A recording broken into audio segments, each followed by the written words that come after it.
Hi.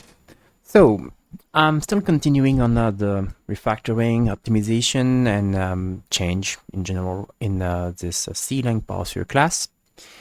And yeah, the thing I would like to handle now is try to reduce a bit the size of this file. I mean, it's way too big. You can see we have almost 2,000 lines. That's too long. So to do that, I think I'm going to do something like what I did for the cursor here. You see the cursor class, we have this util folder and the full name file in there. And I would just import this at the beginning to get access to some raw function. So we get this import statement, and then this is populating this this package here.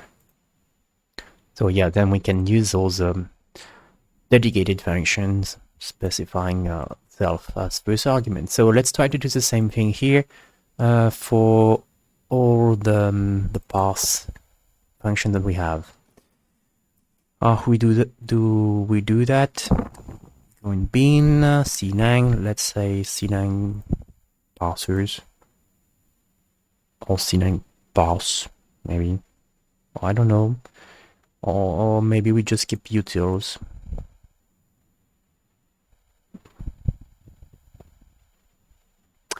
Oh yeah, yeah. That naming convention is still a bit tricky with me.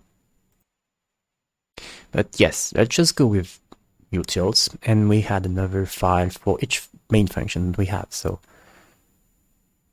new file, and that should be parse namespace. I mean,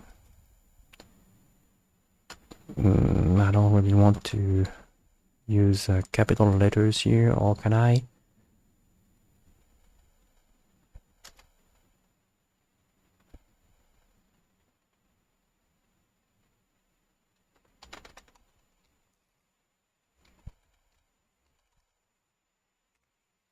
I do it this way.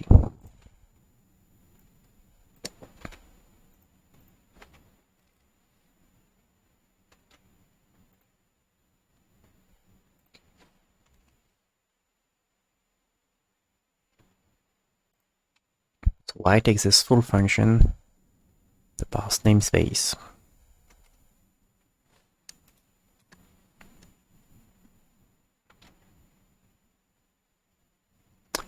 and I need to write this here, except at this time we put that into to the C9 utils package.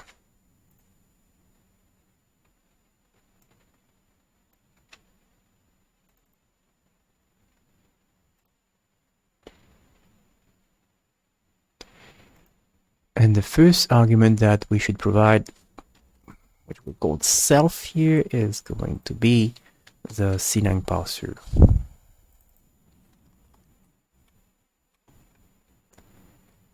And that's in reflection, right? No, in bend. Bind. Oh, come on.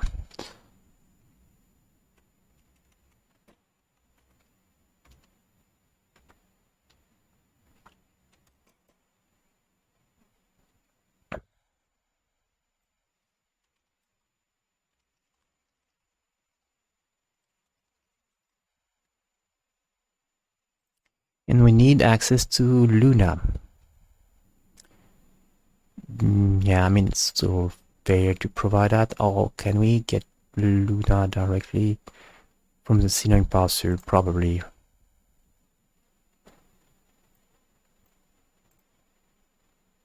So we have Luna here. We could just say self.luna equal Luna.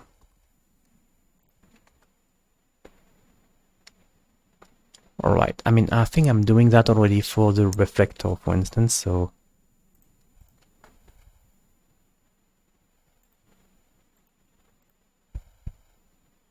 okay. I mean, where am I writing that then? Oh yeah, okay, here. Found it.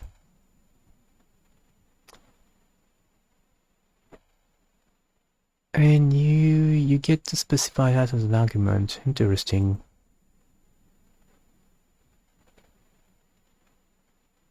Guess I could also do it this way here. Where do we create the Luna, the ClangParser? Let's see. I think it's in the NervLand class.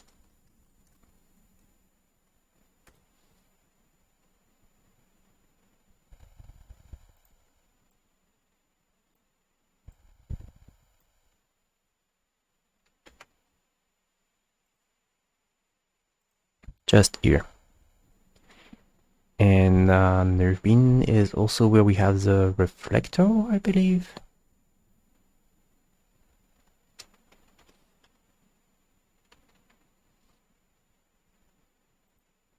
Luna get reflector. Actually, it's in Luna. Yo, okay. Wait.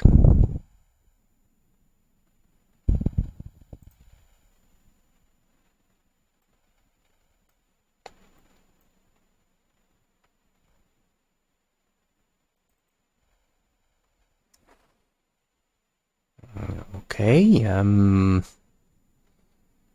would this make sense?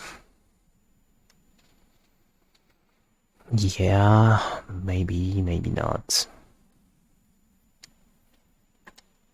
Okay, let's just say it's available here and that's it. So if this is available, then we can just call self point Luna. Unknown. Okay.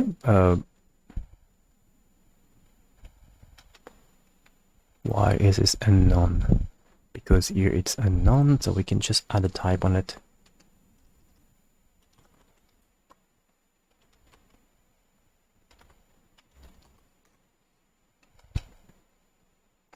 Now it should be known. It's a Luna manager. Okay. Good. So we have this utility function, and we need to import this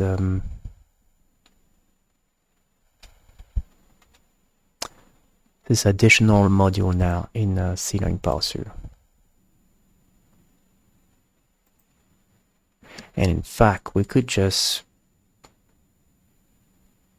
yeah, I mean, we need to import that here. Import bind utils pass namespace. And once we have this imported, I guess we could also consider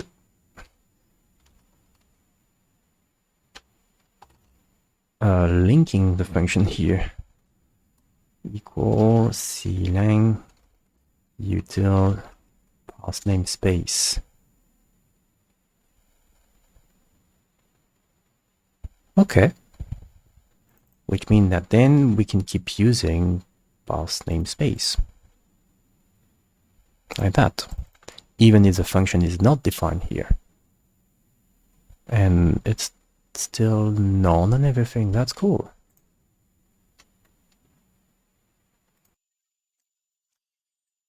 Yeah, okay, so yeah, that's a very interesting trick actually.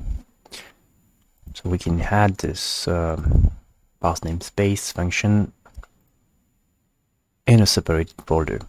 I mean separated file.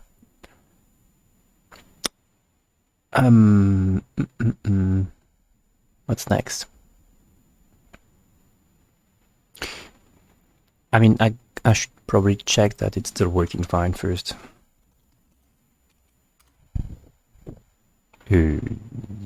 Yes, no. I mean, what did you do?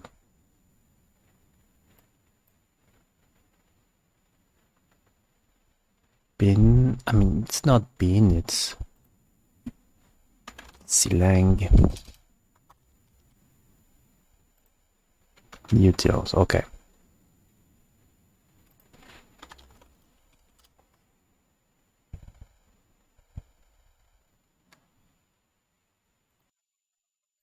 Generation is still working perfectly fine. and we remove the function here. Still not so large compared to the full file, but that's good anyway.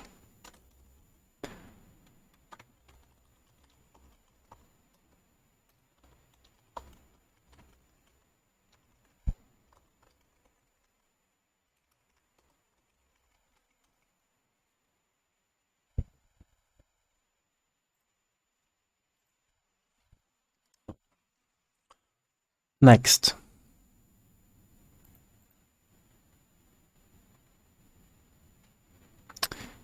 we have those in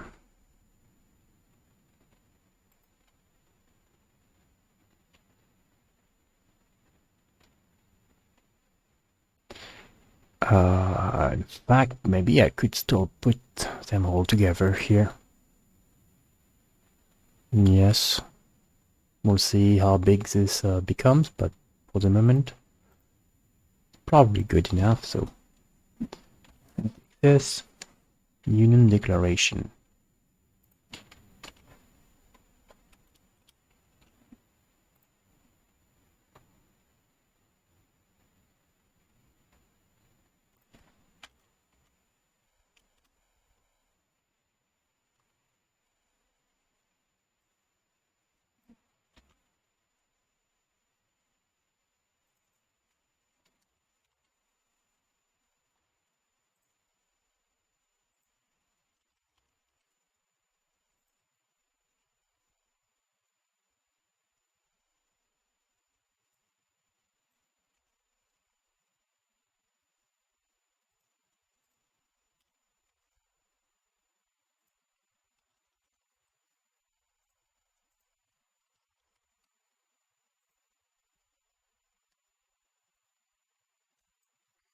And this is not available yet, but it will become available. So in the init function, then we have to add this link also.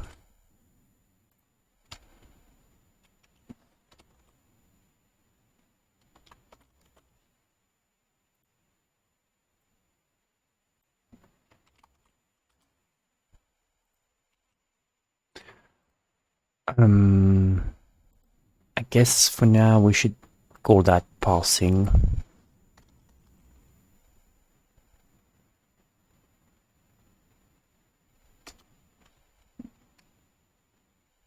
Or parse functions.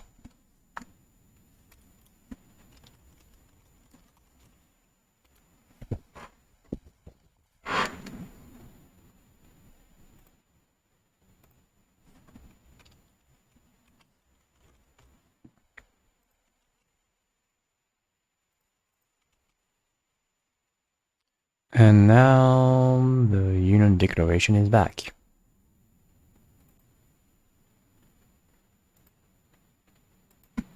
Next one.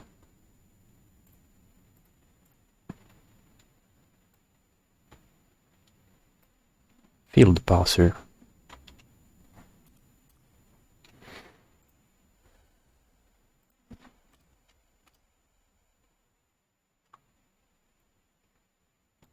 Okay, I'll be adding all of them and then I'll get back to the recording. Okay, so remove some of those additional parse functions, so union, field, and enum, which are now in this dedicated file. And they are linked back into the ClangParser with those lines.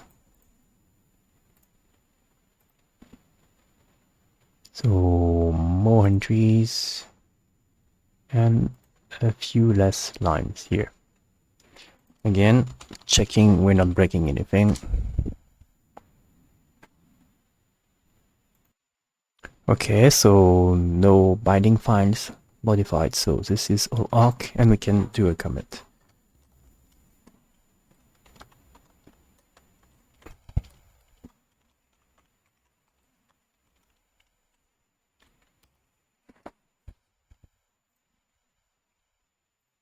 Good. Next, was thinking I could get back to this parse namespace and focus on simple one, which is the parse function. I mean, it should be one of the simplest one left to deal, because then we need to deal with class and structure. That's going to be more tricky.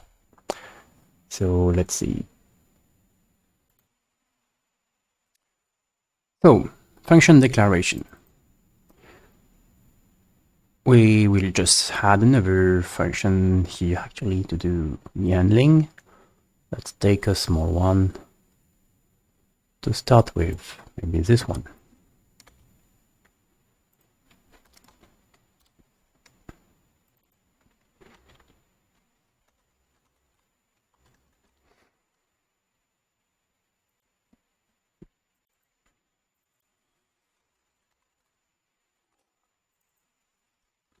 We're going to return a function object.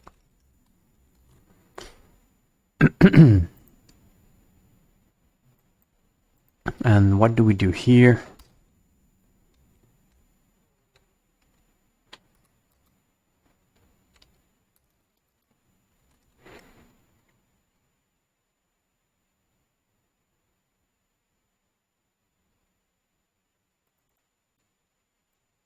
We'll be handling this bot.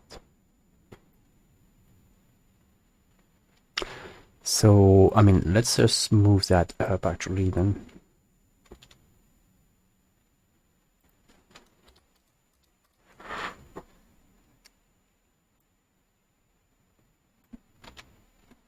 So entity accept parse function declare of this cursor. Okay.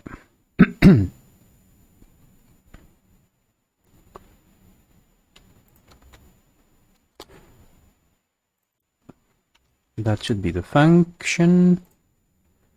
Should be local. Get or create the function with the name that we have for it, and then we pass the cursor with self for now. Right, and we need to modify the scope to also contain this function. I mean the stub of this function at least, like all the others here.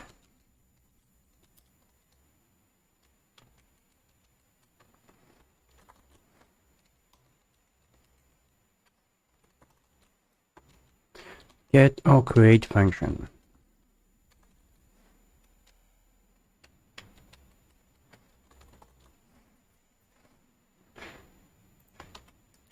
All right.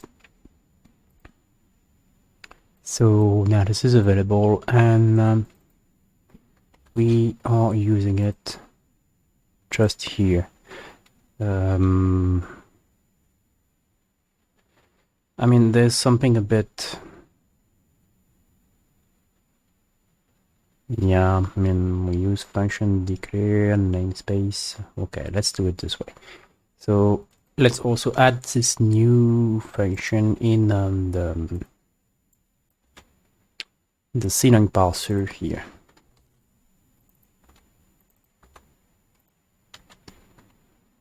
Okay, now is this working? Should this be working? Just calling it, and we do basically the same thing as we were doing so far, and we rely mainly on this parse function from the ClangParser, so should still be working exactly the same way, I think. While it's generating the bindings, let's just continue. We have this parse function call here. Where do we have that parse function? Yeah, better. So here we do the assignment, and then we have this function, parse function, self parse function.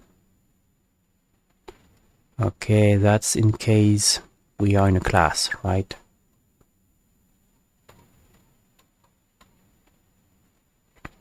Yes.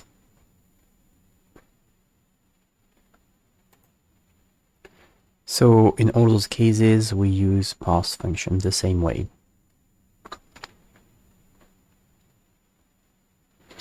Okay, I think here it should be safe to also use our parse function declare on this cursor. The scope will be set to the current class, and we should return the object. And next we can get rid of those two lines. So yeah, we're still relying on this parse function inside the declare version. Then that's a declare version. Then we have this one. That's the only location where we have this parse function left now. So we basically need to take the all the content we have here and put that in the other location. Oh, okay, that's pretty long. So okay, let's take this all. Okay, now we can remove this one. Get back here. Okay, so let's figure out what is happening here, what we need to change, and what we need to keep.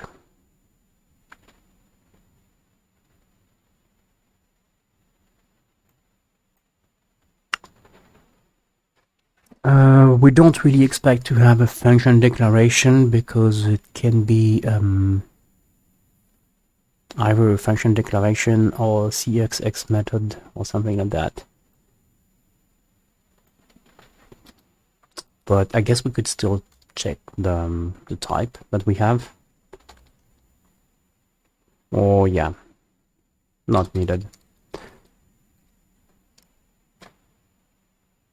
The type of the cursor should give us a signature. Yeah, I mean, it's a function prototype, what we see here in all those function prototype, and that's what we call type actually every time, I think.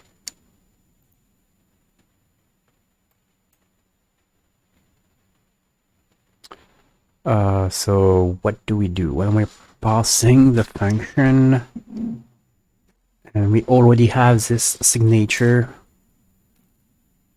Then we don't need to do anything, and we just return this function again.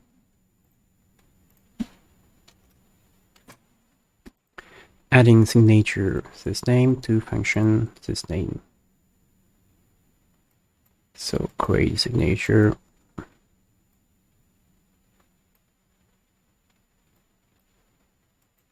I guess so you could check that before.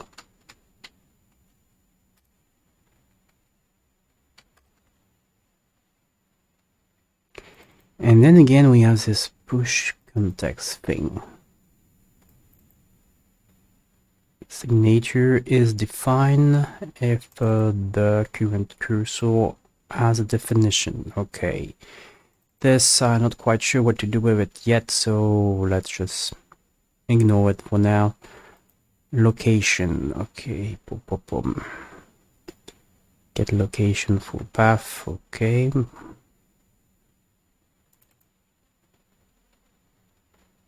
Function type. Oh, I mean, I was using this return type, or let me get back to the reflector, in fact.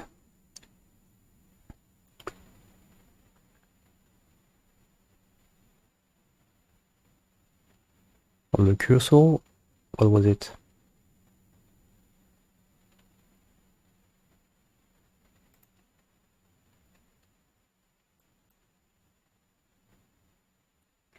Get return type is, no, you can have that on the cursor. Get cursor result type. That's what I was using, I think, at some point.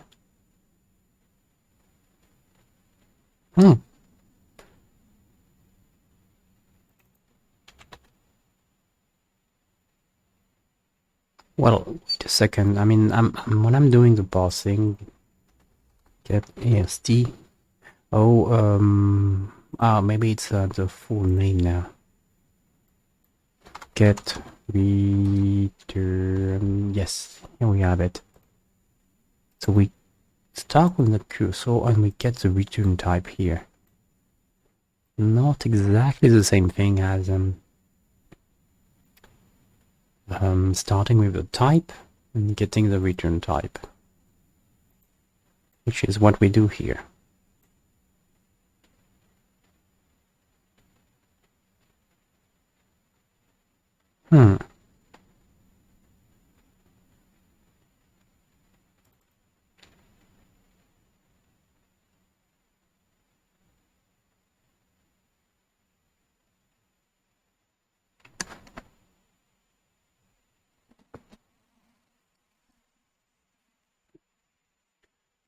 Okay.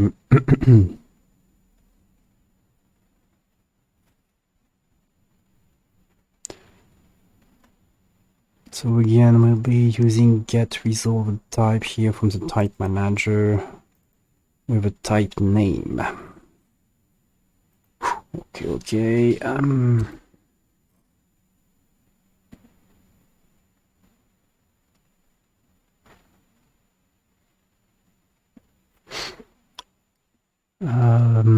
We need access to this type manager. I think we can provide that also directly in the ClangParser.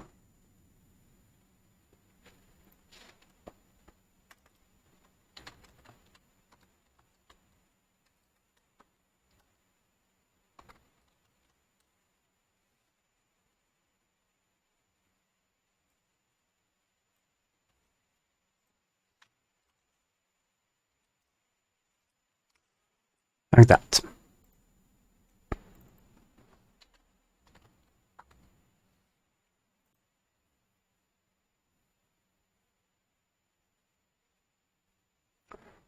Okay, then what do we have? If this is not nil, that's fine. Oops, sorry. Okay, so where were we at?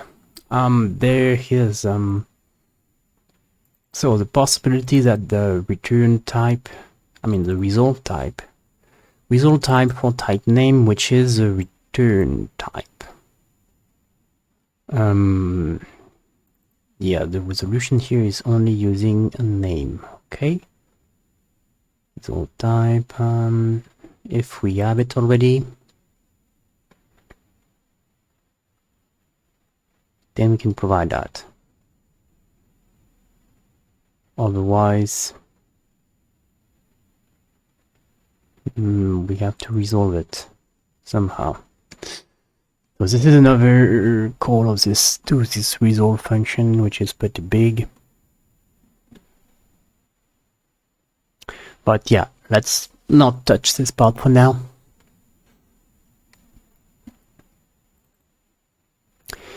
But in the end, we should really have a return type resolved. And we assign this return type. Okay. Then if it's static, we set static. Then we get the number of arguments. Okay. And okay, let me just go through this function and we'll see what we need to change. Okay, so I've been through the complete function.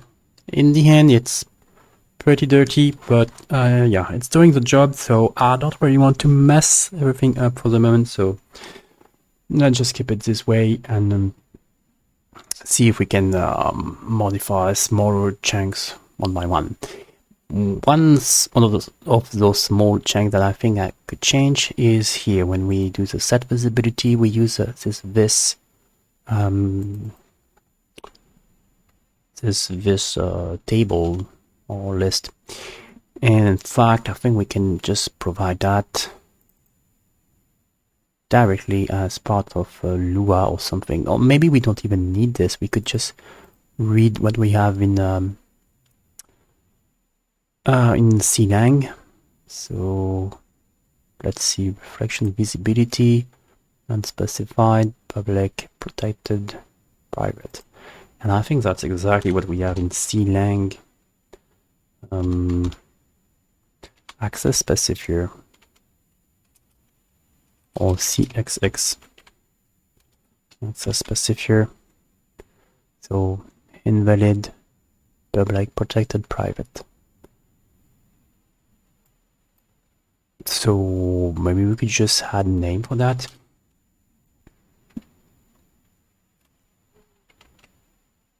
Or even just to be safe, take this and go into the CLang class and just say CLang visibility. What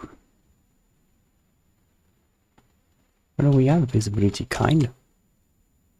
Default, invalid, protected. That's not quite what we need. Or CLang just access.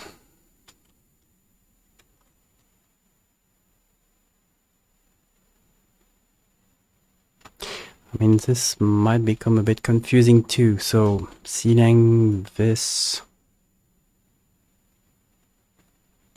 visibility.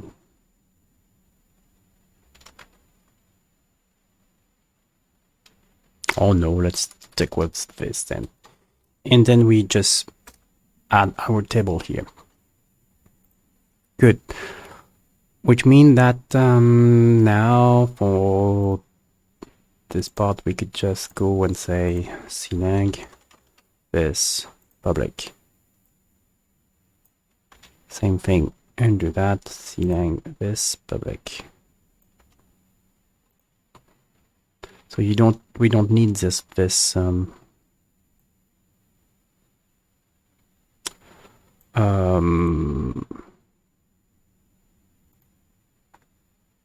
import here. Actually, let's see where we use this. In fact, if we use it, it's going to be just come on, this point something. So this point private, public, public, public. Good. So we can replace all of those usages.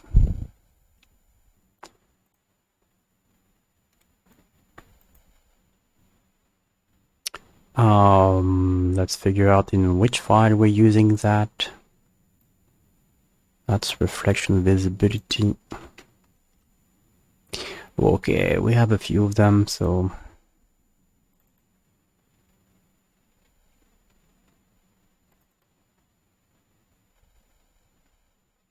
what I'm going to do now is to remove this from all those files and use a CLang this table instead. Okay, so I got rid of this import in all the files where I was using that, and now I can also just delete actually this dedicated file. So visibility here is not needed anymore, so we remove that. And I've already tested the running the binding, and it's working fine, so we can just commit this change. So removing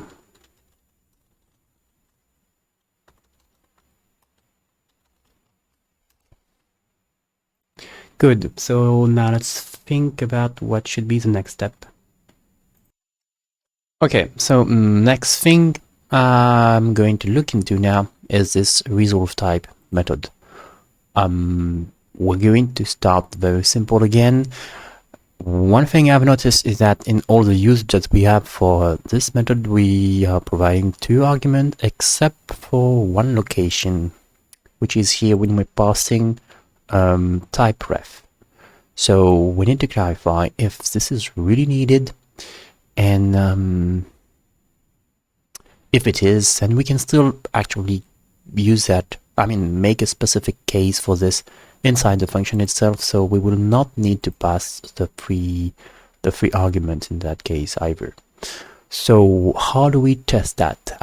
We can get to the case where we resolve the type def here, and normally what we would do is we would get the full name directly from the cx type here. So let's see if it's really different.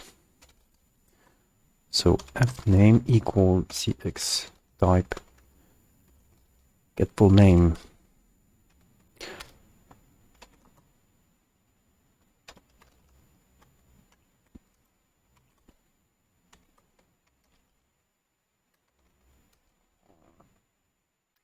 What we could do here, wait, it's a type ref.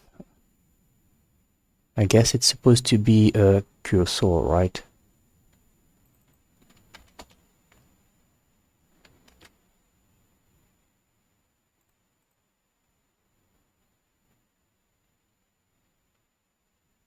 Get children, where we have type refs. For each type ref in the type ref, we do something, so it's a cursor. So let's make this clear.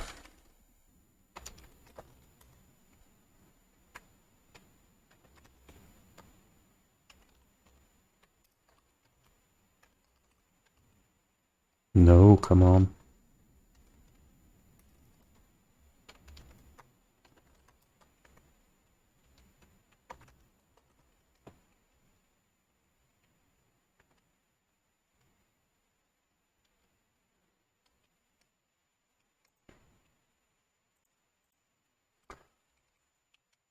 And in this case, I guess we could print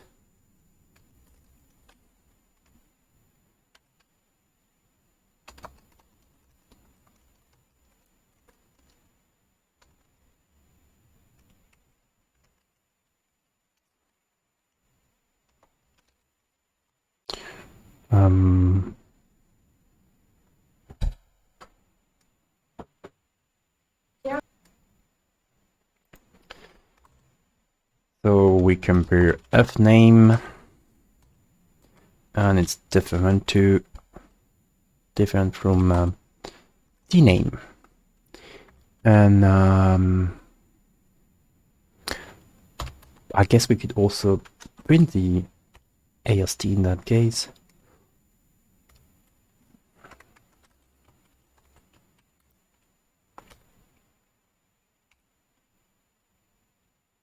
Okay, we could try that. Just add quotation marks.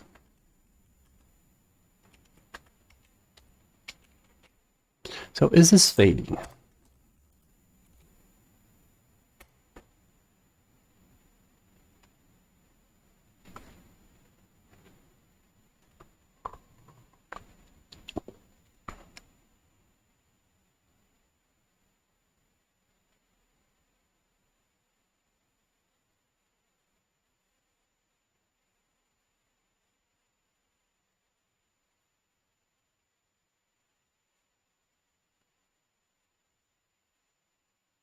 Okay.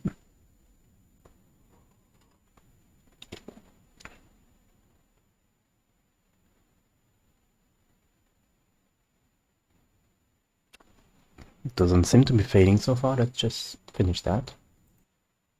Okay, so we're done, and there was no error. Nothing changed in the parsing result. So what does it mean? It means that in every case, I mean, let's verify that we are calling that at least once.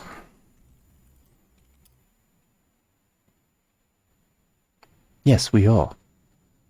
And when we compare, blah blah blah, we get the AST from type ref. I mean, most of the times this AST will be empty, I believe. I think it's even every time empty. So there should be no children in this cursor. I mean, that's what I've kind of noticed from just looking at the ALT graph here. If you just search for typeref, all the typeref nodes, they don't seem to have any children.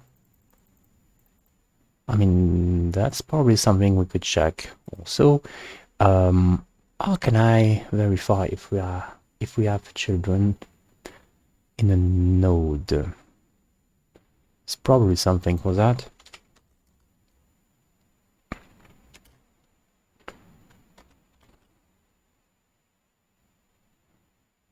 Thing here, but in CLang, do we have something?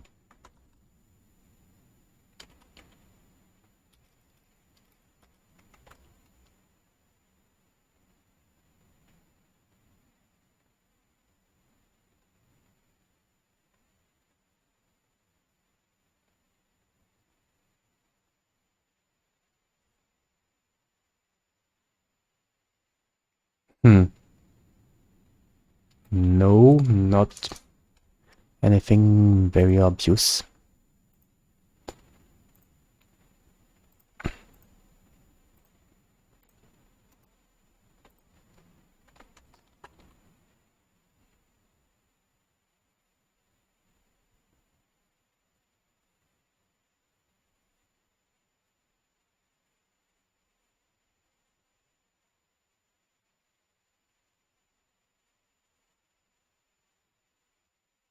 No, I don't see anything. I guess we can just provide something for that, like get them children.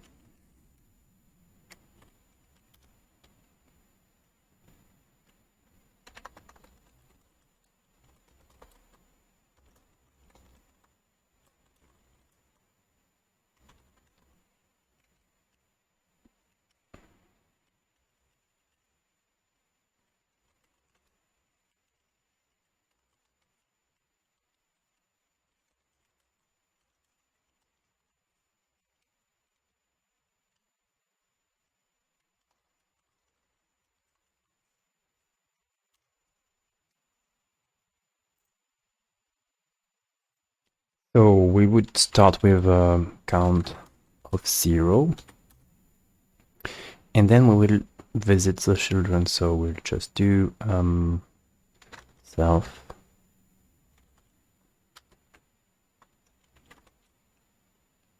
cure parent. I mean, we would not even need to know what the child cursor is. Oh, come on. No, what's this? And we increment this count.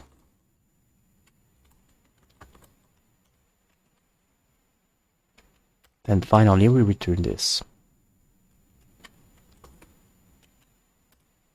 And then we have we can add an additional Boolean function.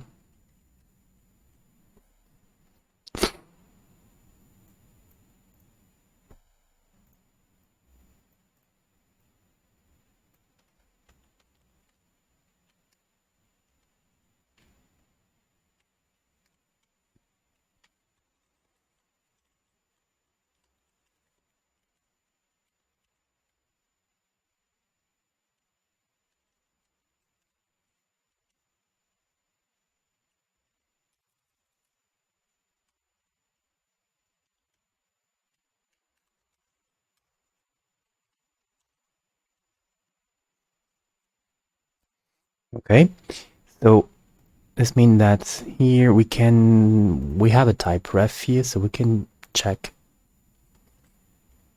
that there's no children.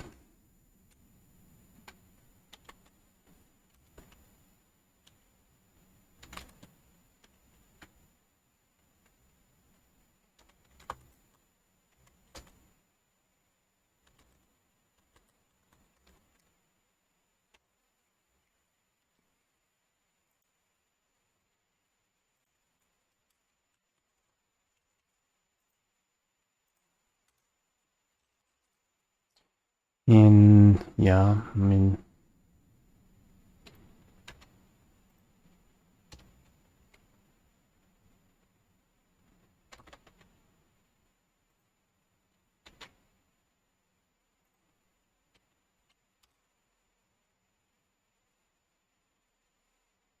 Let's wait. Interesting. It's ending with an error. But nothing really related to what we're changing, or I don't know. Let's try to run that again. Okay, so rerunning this code, I can finish the parsing properly. Not quite sure why I got an error the first time, but yeah, I think that should not be critical in the end. Okay, what does it mean? It means that we indeed do not have any child node for any of those type ref, so far at least. So this condition is verified, and then this is also verified. So simply using the CS6 full name will give me the same thing as using this type name here. So yeah, this statement doesn't seem to hold anymore. It could be because of some update in the LLEM library, I don't know. Or maybe I changed something in the processing itself. But right now, it seems that we don't need that that last argument here. So it means this should not be provided.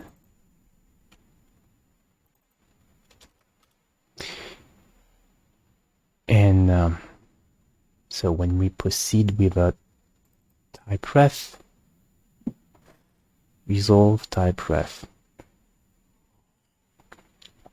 what should we do exactly? We start, whether we use that actually? No, not the proper folder. There is only one location where we use this function, and that's here. So when we are using that, we provide the type ref,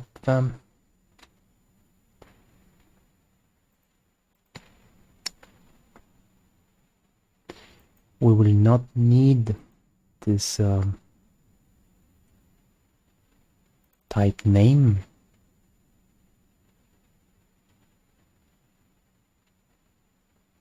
Okay. And what we need is a declaration. And from there we get the corresponding type. Okay. So in fact, instead of using this function here, we could just as well get a declaration, and then here we would just comment this line.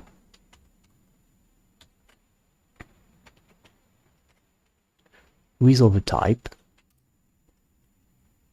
using the declaration get type and the declaration itself. Right, so not even using this resolve type ref anymore. Let's see.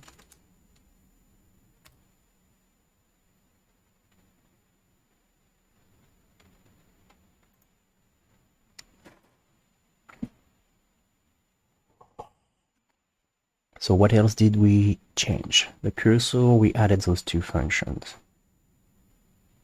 All right, and in parse function, yeah, just remove this line.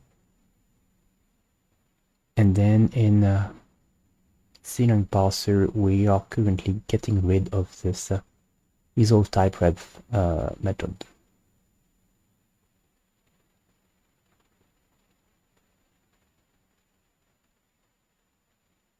So let's wait a little bit. Okay, and it's finished, and no change in the binding, so all good. We can go with that. And so in effect, this result type function, we only have two statements and we are not even using it here. So let's just get rid of this and get rid of the function completely. This is not needed.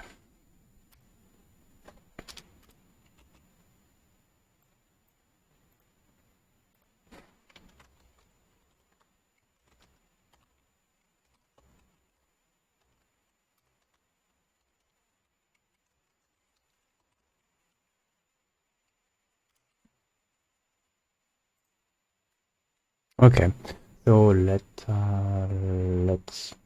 think a little bit now to find out what should be the next step. Okay, next update I'm thinking about is right inside the resolve type function we have this section where, yeah, we're doing some kind of manual type parsing. Not quite sure why. So eventually maybe we can get rid of that, but still, you see this found, number of type rest for type, blah blah blah. And in fact, we're going through this multiple times. For type, for type, for type. But once this type here is resolved, we really don't need to do the resolution again. So the thing is, we have a shortcut for that just here. But yeah, I think this should be moved before anything else. So let's try that.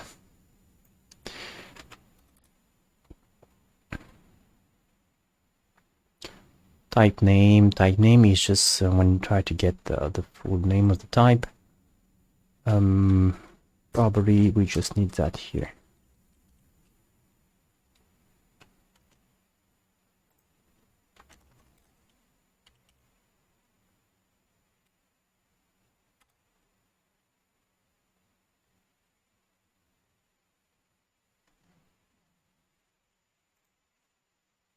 Okay, we'll see how this works. Okay, so this is still working. So this change here is valid and seems to be saving us a few milliseconds, maybe. So let's skip that.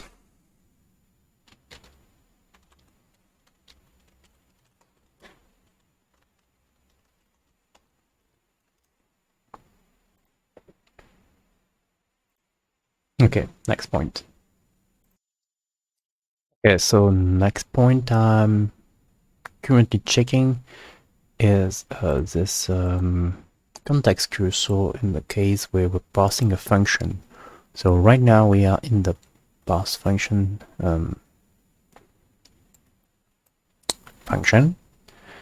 and what I've checked is this. In fact, when we retrieve an argument from the cursor representing the function, this argument is exactly the param declaration that we manually extracted from the cursor here, which means that, well, in fact, this is a bit of a duplicate parsing, because yeah, if we can already get the number of arguments here from the cursor, then we can just retrieve the arguments here. Then there's no real need to get those parameter declaration. Let's have a look at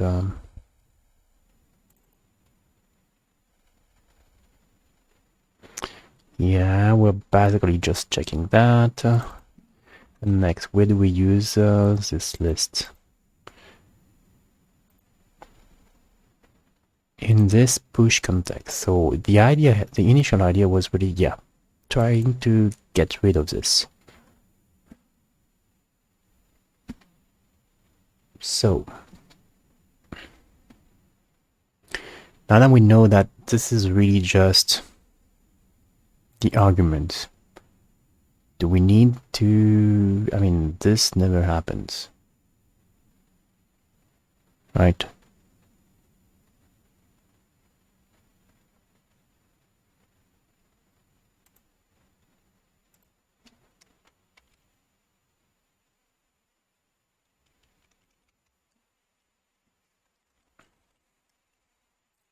Can double check that again, just in case, but I'm pretty sure it's never happening.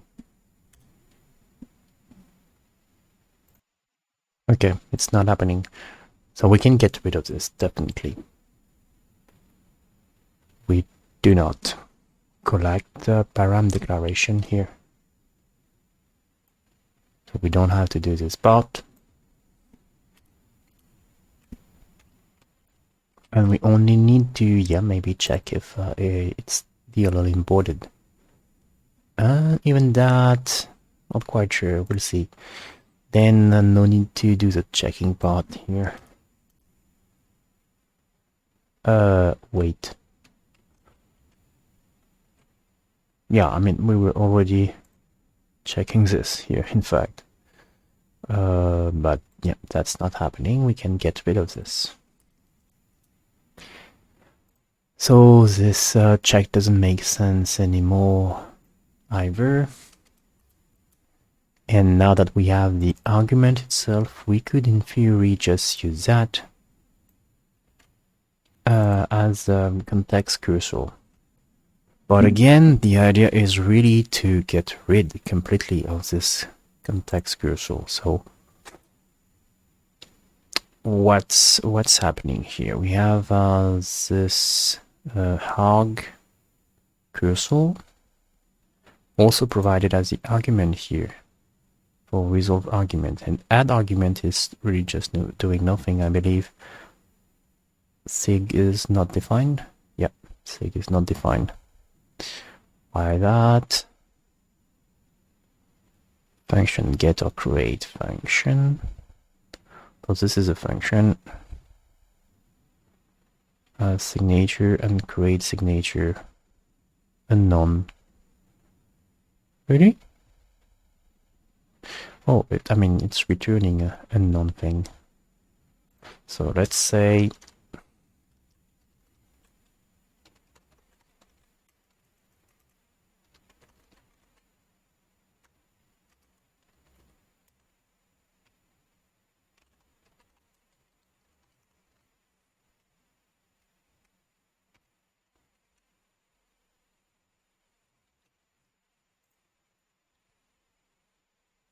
okay, so sig is a signature. And so hard argument. What do we do in hard argument? We get an argument here and we simply yeah, just add that to the list of arguments. Nothing fancy, nothing to worry about. It's only here in the resolve argument, which is a function from the ClangParser, that we are going to do this resolve type. And when we do this resolve type, that's where we may need access to the context cursor.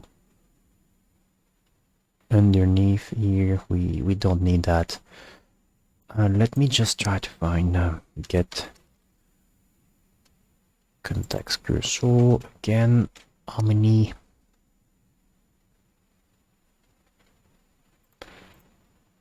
It's here in pass template type, which we use in resolve type. And here right inside resolve type.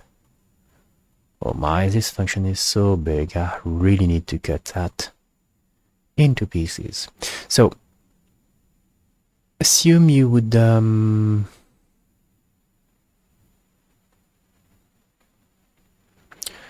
resolve type. So back to the resolve argument here, we're passing arg. Arg is what we have here as cursor, which we are also passing as context here. So resolve type, when we reach this, the context is already what we are providing with this get context cursor in that case. So let's check again where we have this get context cursor. Get first child. So would be okay, in fact, to use the cursor itself here. So to do something like local context equal that cursor. What am I doing?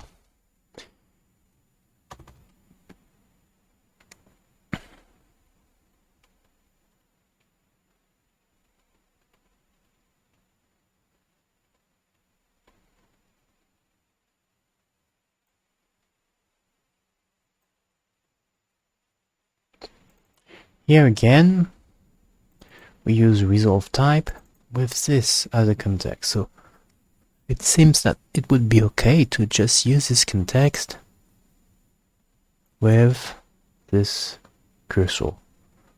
Okay? And apart from that, where do we have it? Here we get the context when we are passing pass template type, where we have the type and type name. Okay, where do we use this one? We use this one in the resolve type, where we have a context.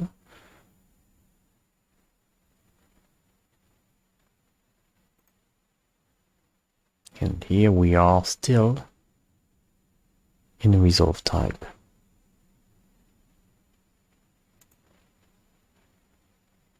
And here we are, where are we?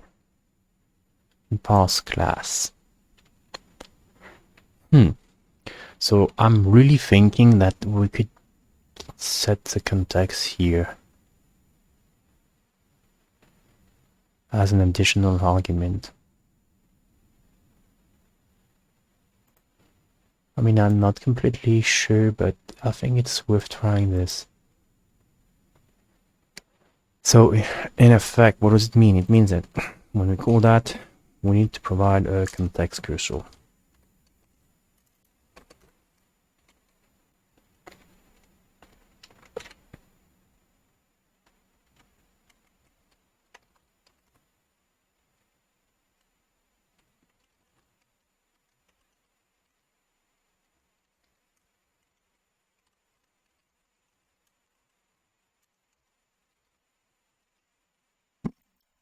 Okay.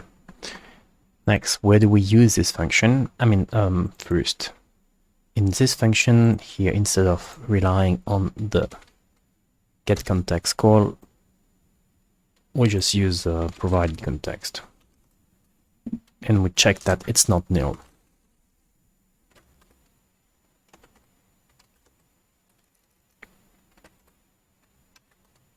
Oh, come on.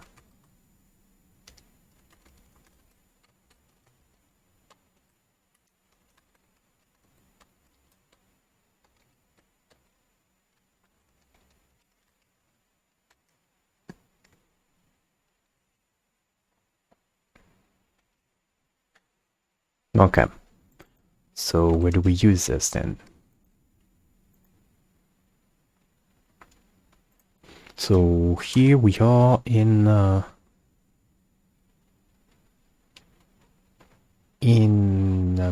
resolve type. Oh my, so we just passed the context. Right.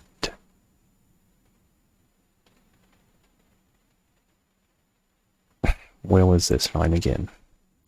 We just passed this context. Okay. Next, we have another error here, and we just passed the context again. Okay. And here's the context. What is it going to be? Is it going to be the class? I think it should, yes. So just pass the cursor for the class. So we have here the definition using the context. Here we just check that it's not nil, providing the context, also here, and also here. Okay. Let's check the status.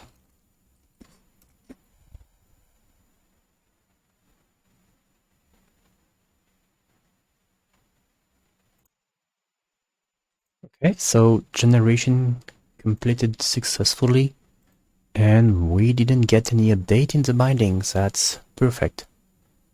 So yeah, we just modify function here. We're preparing to get rid of the param declaration. I mean, we got rid of param declaration, but we will soon, I think we can remove that. And here we started to get rid of the get context cursor call. So working.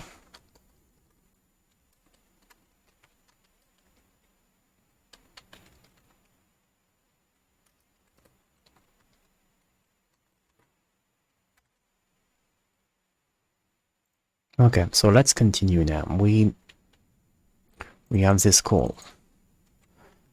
And we don't have many of those calls anymore.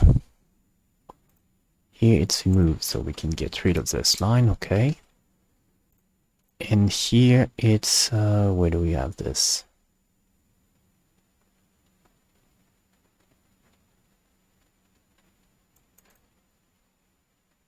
I think it's again in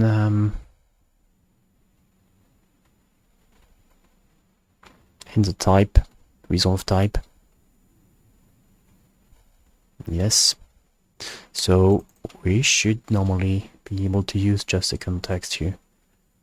Oh, come on. So that would be context actually.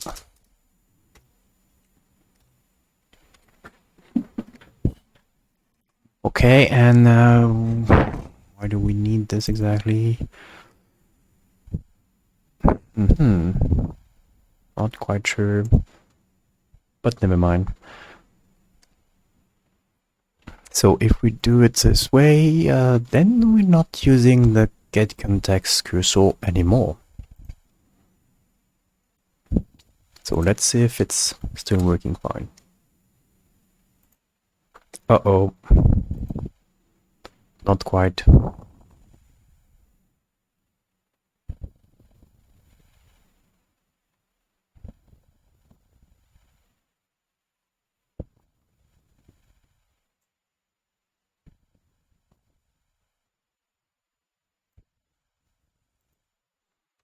Okay, so we'll step back.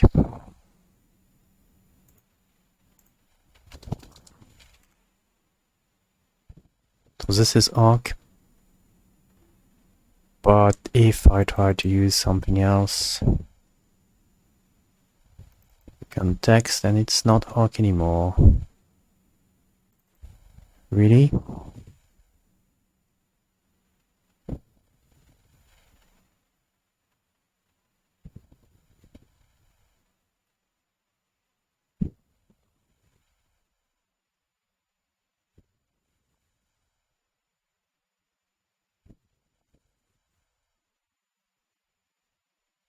Hmm.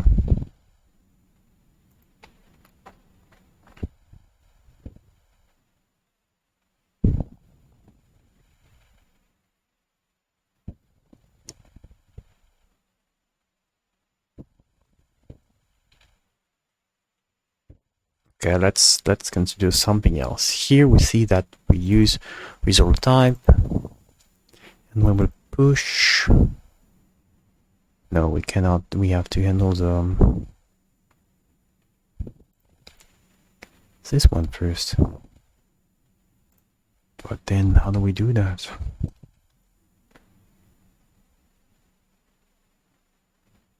I mean, we can check maybe if the context are it's different.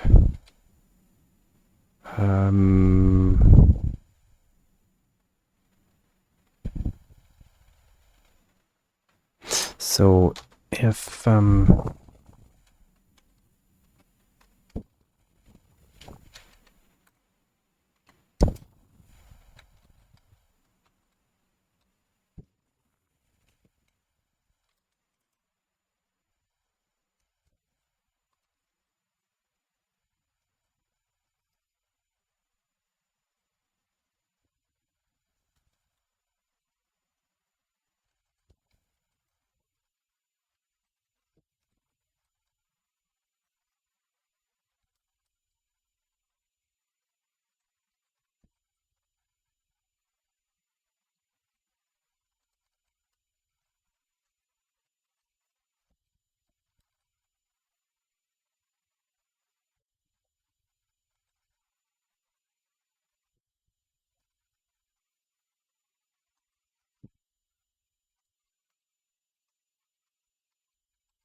Two.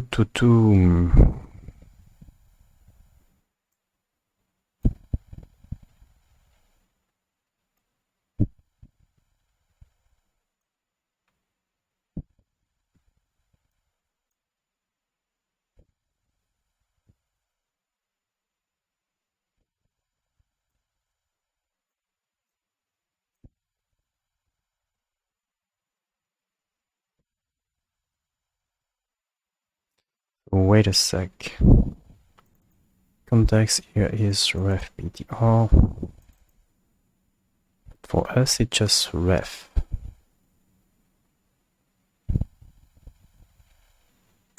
Okay, I guess I need to think about it. Oh, well, actually, this recording is already way too long, so let's stop that and we'll continue another time.